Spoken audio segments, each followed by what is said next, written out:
తెలుగు వారి గురించి చెప్పాలనంటే ఆవకాయ అయినా, ఐటీ అయినా, గోదావరి అయినా, గ్లోబలైజేషన్ అయినా, అలాగే గోంగూర అయినా, ఆంటర్ప్రినర్ అయినా తెలుగు వారు సాధించలేనిది ఏది కూడా లేదు.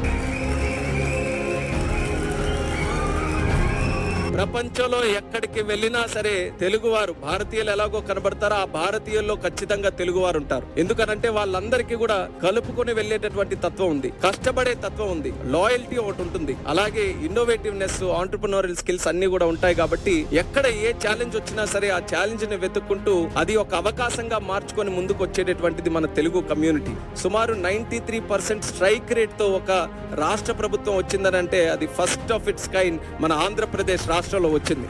దానికి కారణం మీరందరూ కూడా. సాధారణంగా ఏం చేయాలి, దావోస్ వచ్చిన తర్వాత ప్రపంచం నుంచి ఎవరెవరు వస్తున్నారో వాళ్ళందరూ కూడా కలవాలి. కానీ చంద్రబాబు నాయుడు గారి ఉద్దేశం ఎక్కడికి వెళ్ళినా ముందు మన తెలుగు వాళ్ళతోనే శ్రీకారం చుట్టాలి, తెలుగు వాళ్ళతోనే కలవాలి. మనం ఈ రోజు ఆంధ్రప్రదేశ్ రాష్ట్ర